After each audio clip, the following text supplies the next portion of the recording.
What's up, hobby friends?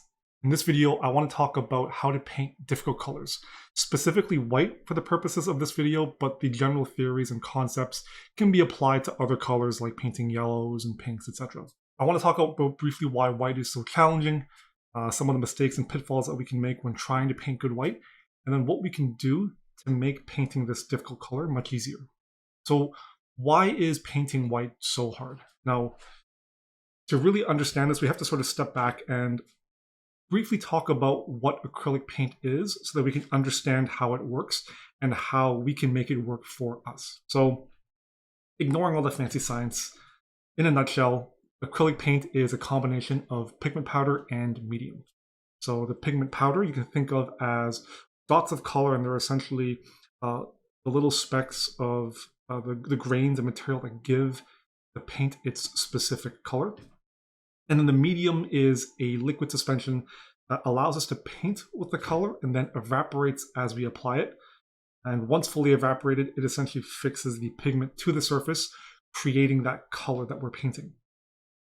All paints are essentially some ratio of pigment to medium, and essentially the more pigment to less medium there is, that means there's more dots of color when we're covering a surface, and that results in a more intense color finish. Conversely, less pigment to more medium means that there's fewer dots of color, leading to a less intense color coverage. Now, it's important to remember that not all pigments and mediums are equal, and that not all pigments have the same coverage strength. Depending on the specific quality of both the pigment and the medium, and even just the basic color itself, can lead to either stronger or poorer coverage.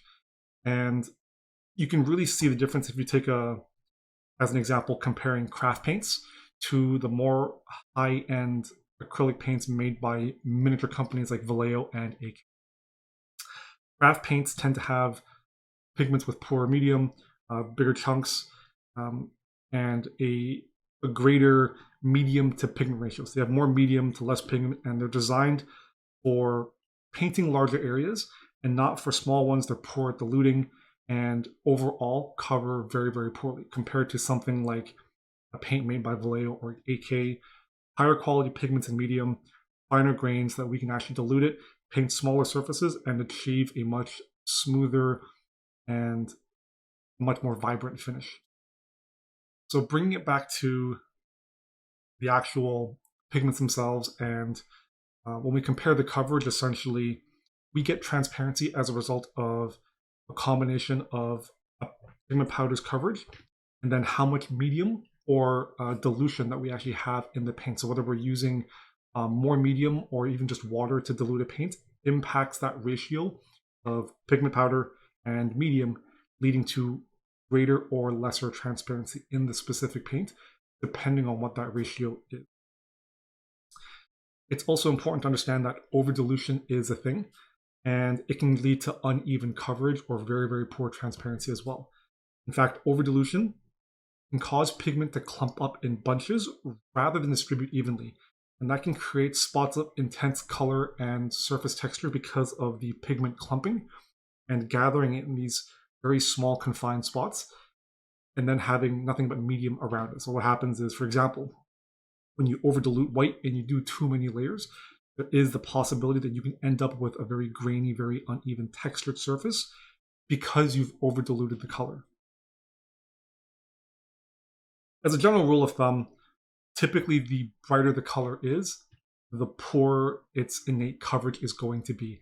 And this is particularly true of paints made by miniature companies or companies that make paints specifically for painting miniatures, so like Vallejo, AK, Scale 75, even Games Workshop. And this is a result of the process by which they achieve these brighter colors. And very often they're not pure pigments, but a mixture or a combination of different colors. So taking a flesh tone, for example. A flesh tone is essentially a combination of reds, yellows, maybe some blues or greens, depending on the specific tone itself. And then very often, to brighten this flesh tone up, paint manufacturers will add white to the mix or some sort of off-white color. And this brings along with it all of the issues in terms of quality and coverage that comes with painting white itself. So it's important to remember when you're even when you're not painting white, when you're using these other different colors, as you use these highlight colors within a paint range, you are still introducing white into your mix. So I hesitate to use the word wrong or incorrect, because I don't want to specifically say that this is a wrong way to paint or that you're doing it incorrectly, because ultimately it is a hobby, and if this is the way that works for you and you don't want to put in the effort to build up the layers and you just want something that's simple, easy, fire, forget, then maybe this is what you're going to be doing. And so I don't want to say that the way you're painting is wrong or incorrect. So I'm prefacing by saying that I'm not necessarily saying that this is a wrong way to paint. This is definitely one of the harder ways to paint, though. So very often what I see people do when they want to paint, especially a large area or miniature that's predominantly this difficult color like white or yellow, is they'll go and they'll prime the model white, and then they'll either leave it, or they may lean to something like contrast or some sort of ink, and they'll do a couple of coats, sort of like a fire and forget, and they'll lean on having that very bright white primer able to lay colors down on top of. So on the left pad, I'm just taking some Vallejo yellow game ink, and I'm laying down 1 or 2 washes. On the right pad, I'll be laying down some just diluted white. This is AK's white on top of a white primer. Okay, and then chances are you're going to do a couple of different coats depending on the intensity of the color that you want and how even or smooth your primer was. But ultimately, I see a lot of people doing this. And yes, it is a quick and easy way to achieve a relatively clean finish. So for example, doing this yellow or white on white primer, it's nice, it's quick, it's simple. But then the problem becomes in sort of painting afterwards, painting areas around it, and then potentially having to paint or correct any mistakes. So for example, on these shoulder pads, let's say I want to paint the shoulder pad trims red. So I'll grab a whatever red color, and then I'll start painting. And I'm going to be as neat as I can, because obviously I don't want to ruin the finish. I don't want to overpaint onto any of these white or yellow areas. Well, let's say I do. Okay, so let's say I'm painting the trim on these pads and my brush slips or I overpaint on an edge, right? So I make some marks. I fucked up and I need to correct this.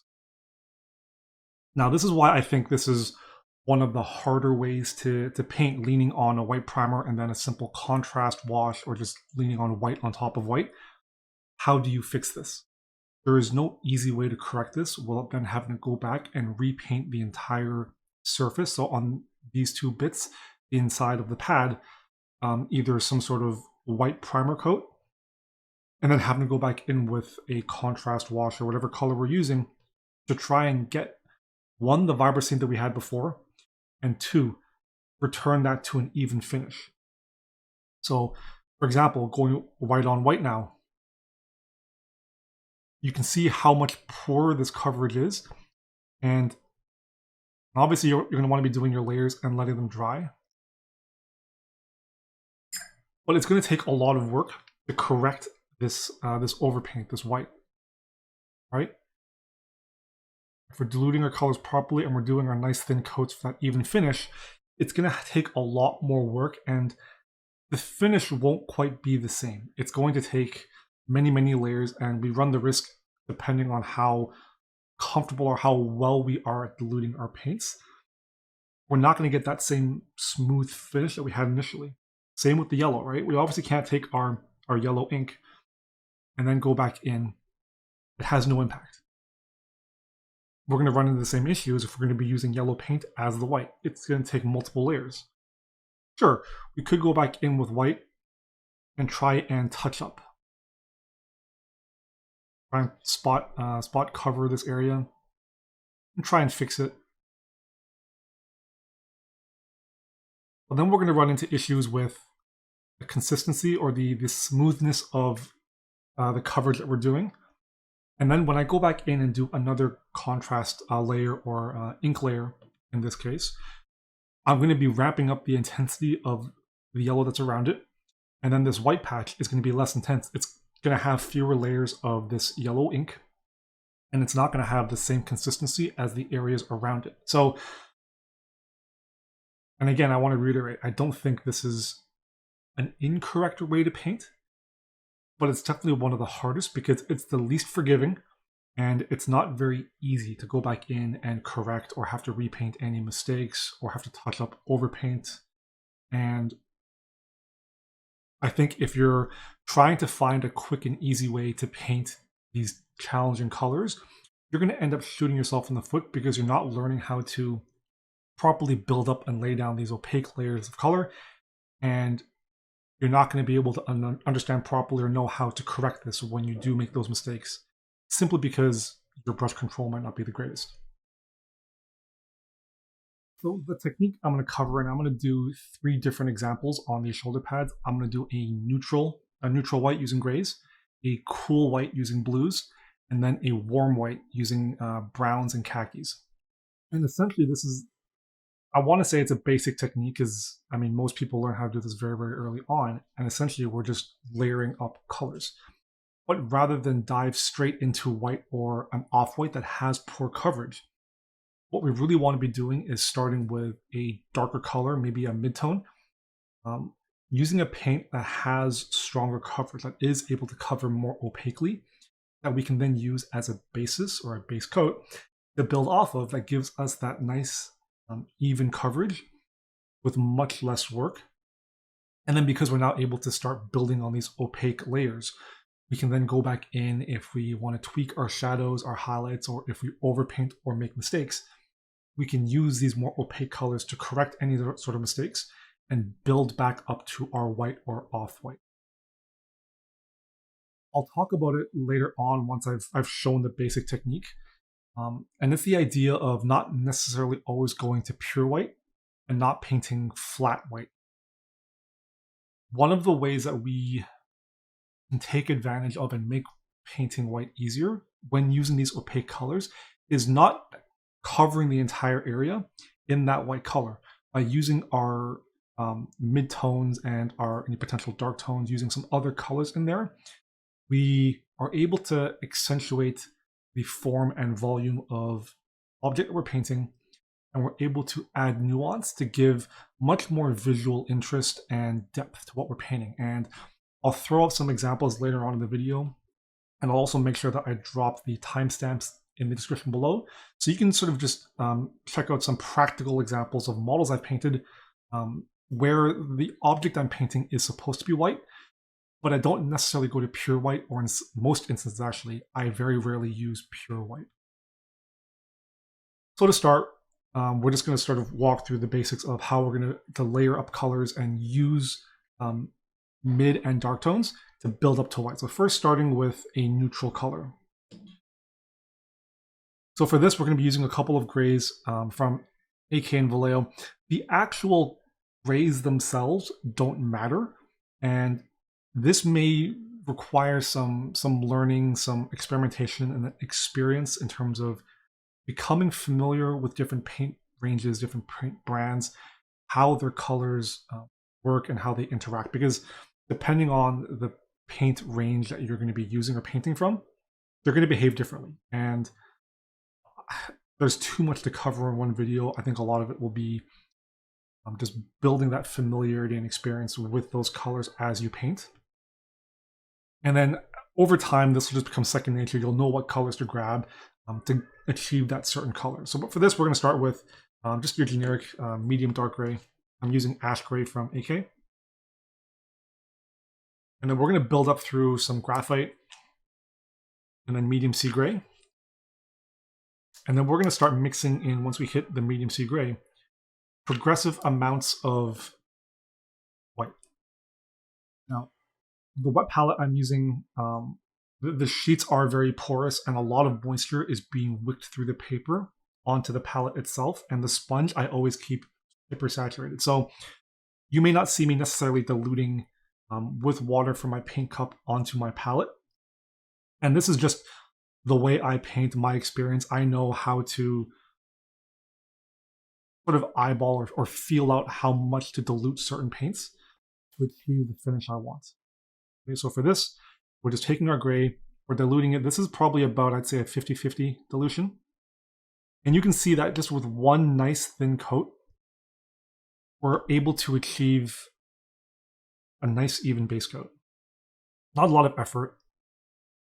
And then as we work our way up progressively through the highlights, we're going to start mixing increasing amounts of our lighter gray to create our transition tones.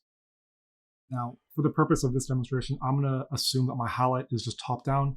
I'm going to highlight the top rounded part of the pad and work my way into the shadows in the base.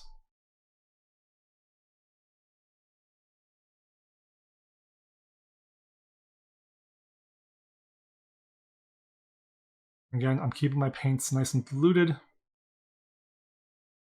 And we're just going to slowly build up layers of color. And what we want to do to make sure we get that nice smooth transition, each coat of paint that we do, we want to make sure that the step between the two colors isn't too large. And we want to make sure that we're leaving a little bit of the previous layer showing. So you can see I've left a bit of this darker gray on the bottom, and we're just leaving it that base tone. As I highlight, I'm going to apply it less and less.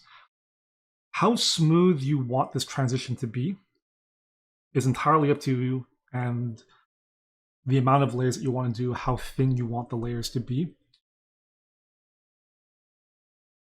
The more time you spend on this, the more layers that you do, the smoother that your transitions are going to be. But I'm going to show you a nice easy way to do fewer layers with this initial step, but then to go back in with some glazes to actually smooth this out.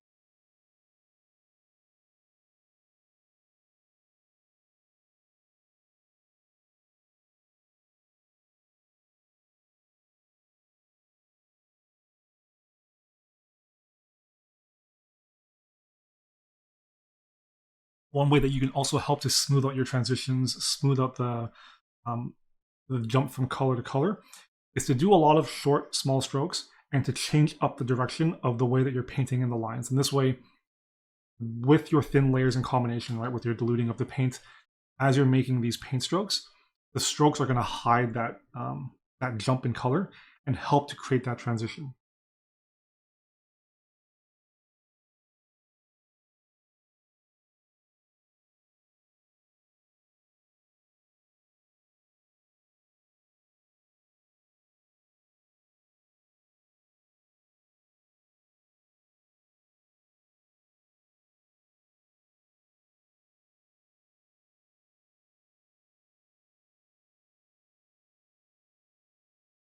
Now I'm pushing this sort of a medium gray now further towards the bottom, because I don't want this pad to be too gray. Right? It's about balancing the visual impact of how much is too much, how much of this gray and white you want to incorporate, so that the final result appears like it is white, even though it might not necessarily be pure white all the way around. So now I've worked up to pure graphite, and now my layer is just the graphite itself.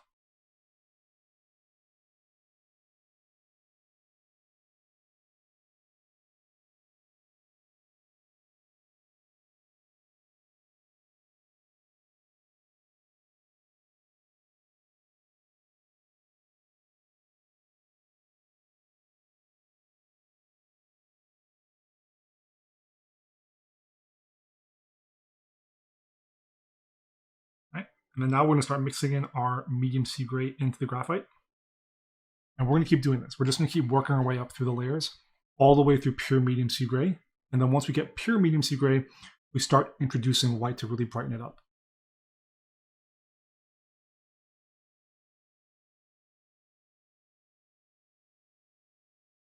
You want to also make sure that you're giving your layers sufficient time to dry in between. Otherwise, what you're going to do is as you lay down a stroke on top of wet paint, you're going to end up pushing what's already on the surface around, and then you're going to ruin the finish. You're going to end up pulling pigment away from where you've already applied it, and you'll just end up having to spend more time covering it up. So in between layers, make sure that you're giving the paint sufficient time to dry, the medium to evaporate, and then for the pigment powder to properly fix onto the surface.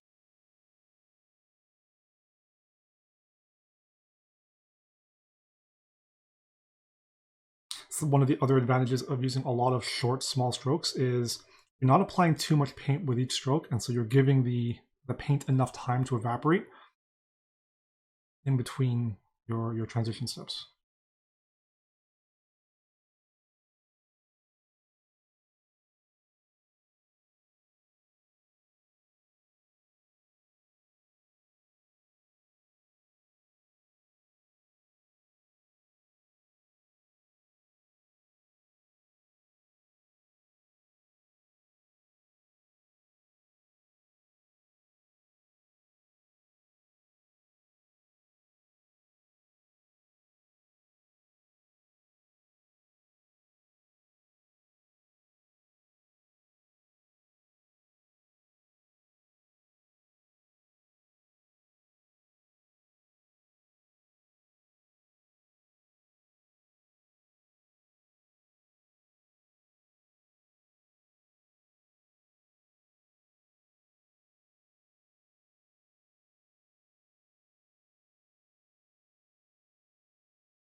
So now we've hit our pure medium sea gray.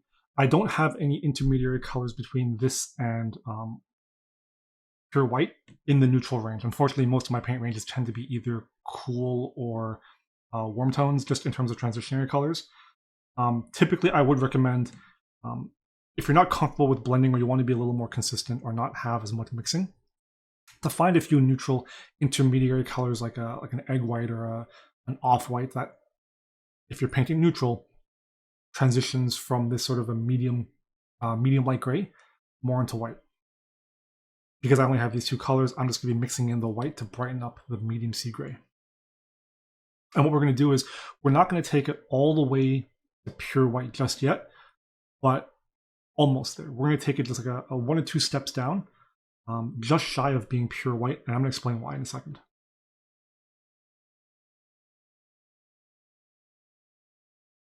Okay, so on the palette, you can see I've taken my medium sea gray. I'm now starting to introduce white,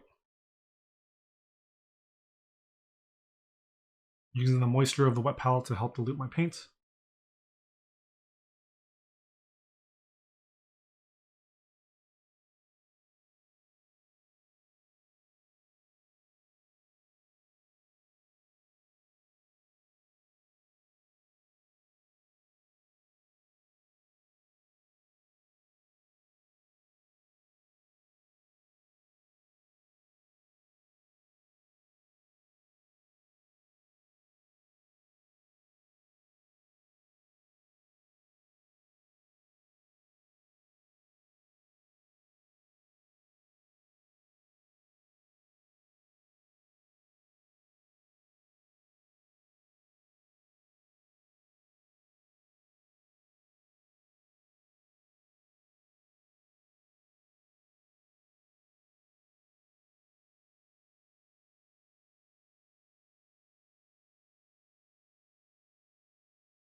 So I've basically taken my highlighting up to this stage, which is just shy of my pure white.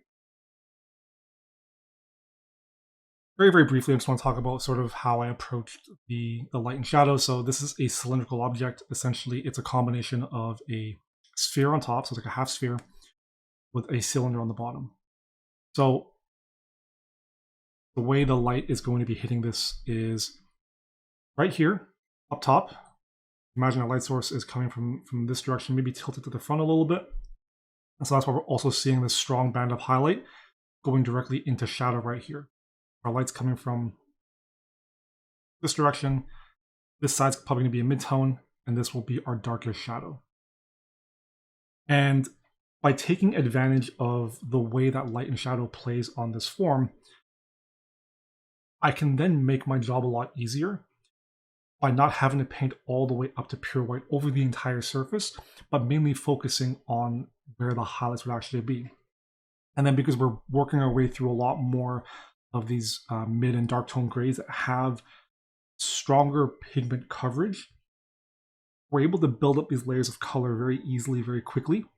And then if we do run into an issue down the road where, okay, we've done the white pad, we're now painting areas around it, and we make a mistake. So for example, I take this this red, and I'm painting a pad, and whoops, I mispaint, okay? We're gonna let that paint dry, because obviously you don't want to try and correct it while your paint is still wet. It's gonna mix, and then sort of you're gonna get like a grayish red, muddy color. Well, once that color is dry, because we know how to work our way up through more opaque mid and dark tones, we can then start to take our grays, and then we can sort of approximate the color of the surrounding areas and start to work up and rebuild up that tone.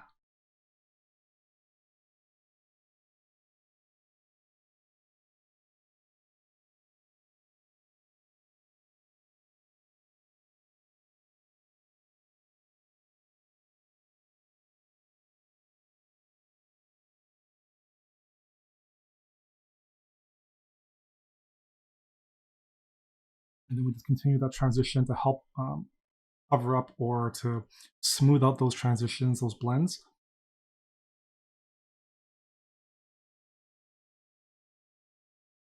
And there we go. See, it's much easier to correct overpaints or mistakes or to have to tweak or touch up when we know how to work our way up through these mid and dark tones to achieve these brighter colors without necessarily going into sort of these speedy tactics of white on white primer or some sort of contrast wash or ink wash on white primer. So we're at the stage, and we can then also lean on glazes. And with our understanding now of how paint becomes more or less opaque or transparent, depending on that dilution, right? That pigment to medium and water mix, we can now start creating glazes of our highlights, our midtones, and our dark tones to help smooth out some of these transitions. So I might, for example, take my medium sea gray,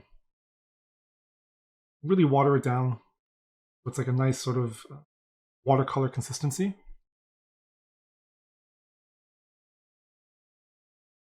And I might do a couple of spot glazes here. Just to help smooth out that transition. Now, unlike before when we were layering up fairly opaque layers of color, glazes tend to be very, very transparent. And so you want to make sure that you're spending the time doing lots of very thin layers and giving your layers enough time to dry in between each glaze. Otherwise, you'll just end up pushing the pigment around and creating those spots of color and texture that we want to avoid.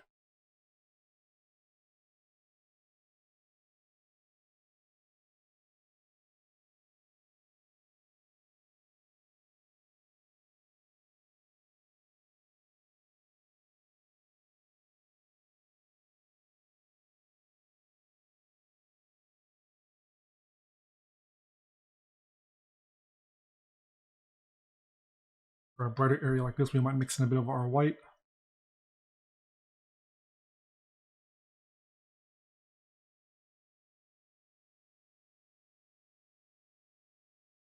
just to help smooth out that transition a little bit more.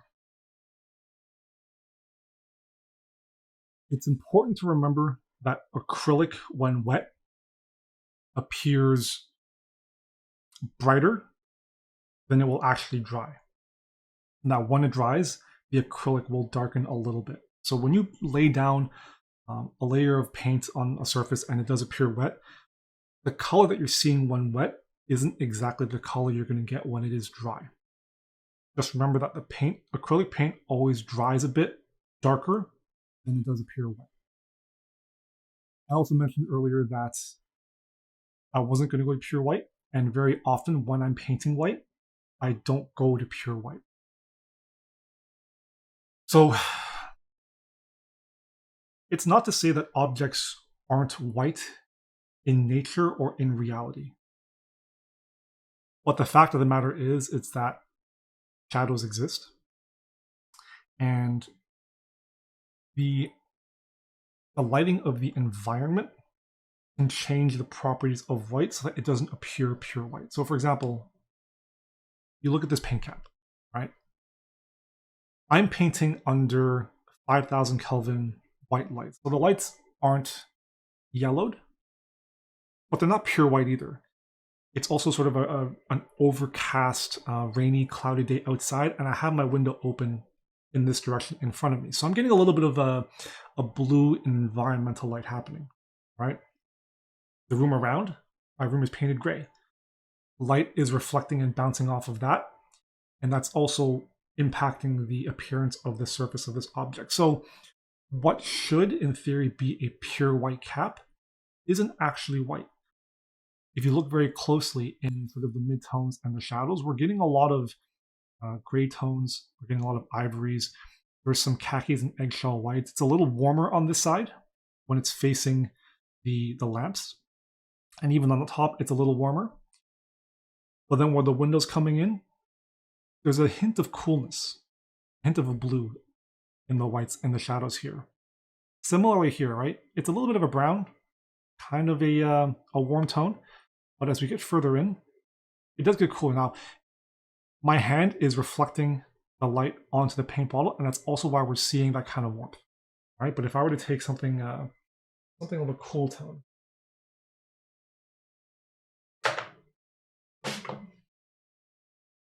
if I take this and I hold it up to the paint bottle, see how that instantly changes the properties of that blue? It's now cooler in the shadows, right? It's a much more blue-gray compared to when my hand was holding it. And one of the large reasons why I don't go to pure white is because of that. It's the ability to suggest information about the property of an object, how it's being lit, and the environment and the objects surrounding it. And we can really take advantage of this by introducing nuances of color or not using pure white to create that information. When you paint with pure white, white is every color. It suggests nothing except for pure white. And if you have too much of it, you don't convey enough information, and it can also draw attention away from other parts of the model. Relatively speaking, white, as it makes sense, is the brightest value you can get. You can't get brighter than white, which means that you can't push anything brighter, and that really limits your range of options. So very often, instead of going to pure white, I take it to just below white. This gives me a bit of wiggle room in the highlights, and it also allows me to then introduce nuancing, right? So rather than go to pure white, I might do an ivory white, which is warm. Maybe introduce a little bit of a yellow so that I can suggest that the environment's being lit by a sun or some sort of warm light source. Similarly, in the shadows, we can do little glazes of purples, reds, greens, blues, right? To introduce a bit of a cooler shadow. Or if we want to introduce some browns or something warm reflecting into the shadows, we can do that. I'll show some more examples later on in the video to show you what I mean, but basically, by not using pure white and having these intermediary colors, these mid and dark tones, we can really create information. We can create depth in our white while still maintaining the illusion that this is a white object. So what I'm going to do now in this segment of the clip is I'm just going to paint these two pads in a warm white recipe and a cool white recipe. I don't really have much to say on the topic because the process, the entire concept of it, the methodology is the exact same. We're just taking a mid or a dark tone and we're working our way up to white or almost white. So in the case of a warm tone, I'm going to be starting with a burnt umber color and working my way through some khakis. For the cool tone, I'm going to start with a sort of a medium light blue. It's a little bit desaturated, and then we're working our way up through pale blue into a white. The process is the same. We're just mixing our way intermediately through the steps until we've achieved almost pure white, and the result's going to end up being the same as this. It'll just be, instead of being a neutral gray, we'll have a neutral white. It'll be a warm white and a cool white. So I'm going to go ahead and speed up the clip, and I'll make sure to have a timestamp in the description below. So if you don't want to watch this step, you just want to go to the end result, you can go ahead and skip ahead.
So while painting the warm pad, I realized that the layers weren't drying quickly enough. So I think halfway through it, I ended up just bouncing between the two pads. I would do a layer on the warm pad and then do a layer on the cool pad while the other dried, and I just bounced back and forth. So you can see basically that the overall finish is the same. We have our highlight applied to the top rounded part of the shoulder pad and then the front face with some mid-tones on the side and shadows in the back. Highlight up top, front, mid-tones, and shadows. And again, the colors themselves particularly don't matter. For the warm white, I used Vallejo's Burnt Umber, Scale Color Thar Brown, Mojave White, White Sands, and I brought the highlight up to about a 50-50 mix of the white and the white sands. For the cool pad, I used AK's Gray Blue, and then Spectrum Blue, and then moving up to white till I was more or less about, I would say, 5 or 6 parts white to 1 part blue. And on the palette, this is what that looks like. So this is my white here. For the neutral color, you can see that my highlight tone is just shy of the white. This was my overall highlight tone for the warm pad, and that's just shy of the white. I'll put it a little bit aside. And on the cool pad, my highlight tone is just shy of the white.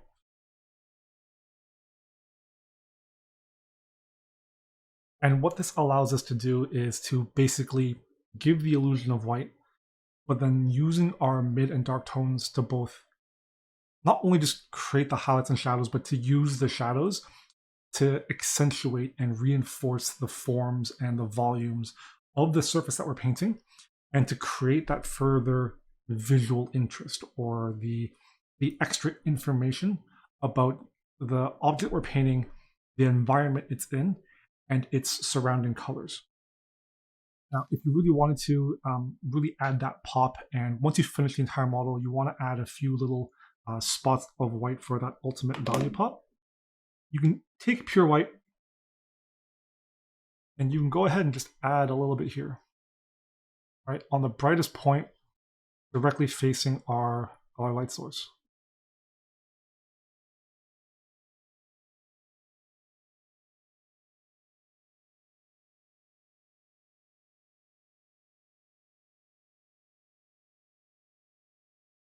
If you do this, however, I would highly recommend not doing this until it's the very, very last step.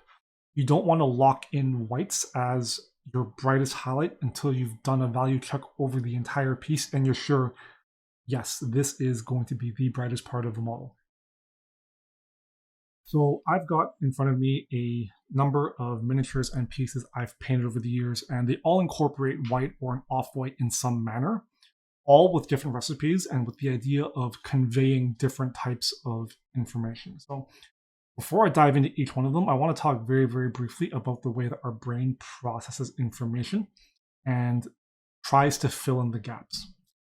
So our brain processes information, especially visual information, at an alarming rate.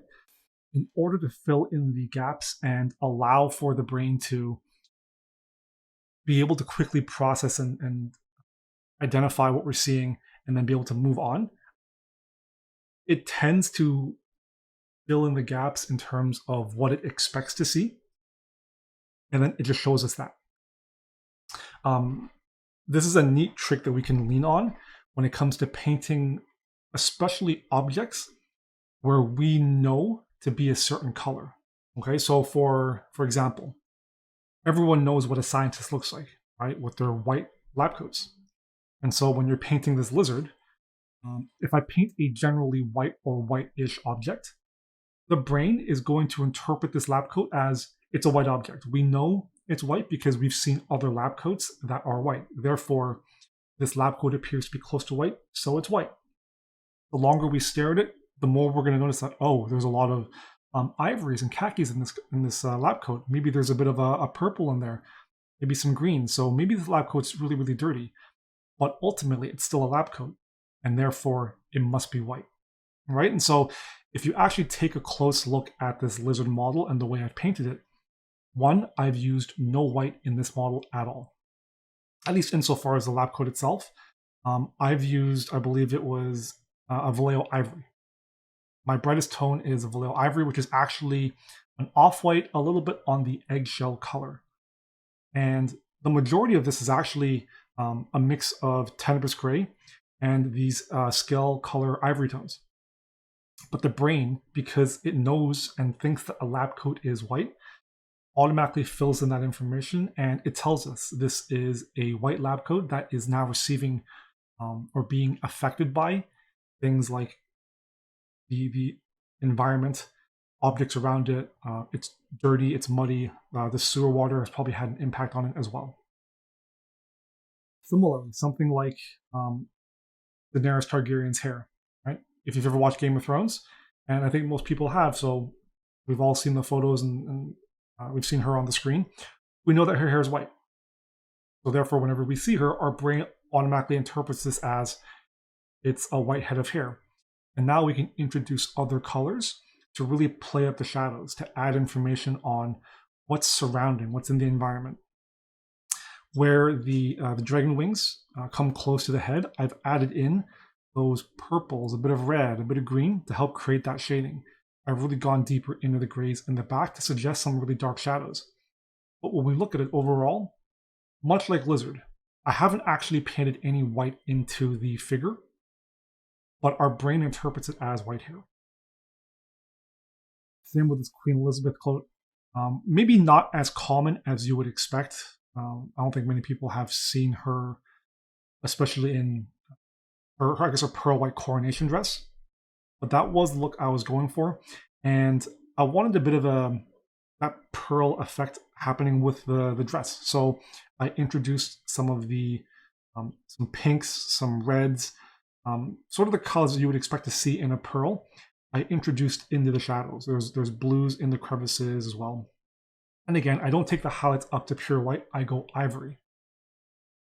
There is a little bit more of an abstraction in this because we may not necessarily associate this dress, this particular dress design, with being a white dress. So in something like this, we may actually have to use more of our white or off-white. This suggests that the overall surface, the overall primary color of the object is white, but now it's receiving shadows and other variables, external variables that are impacting the actual color of the piece.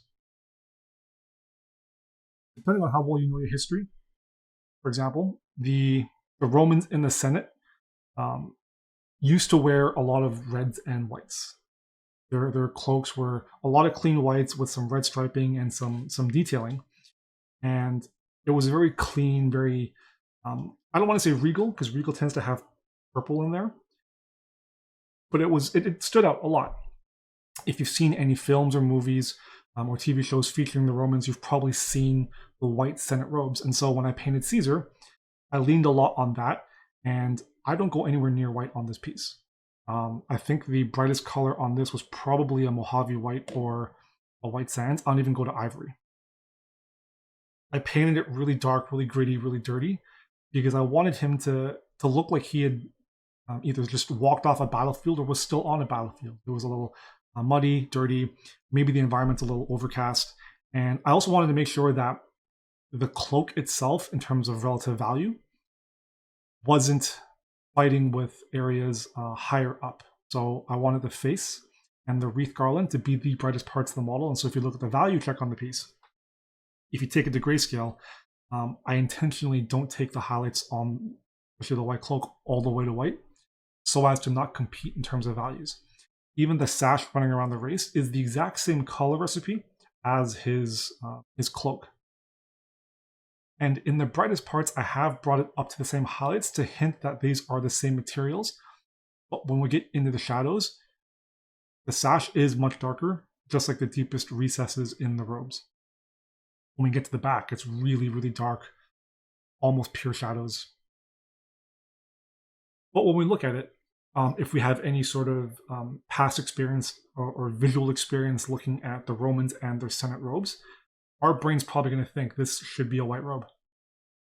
And so even if it's not necessarily white, our brain's telling us this is some form of a white robe that's being impacted by the environment and local color.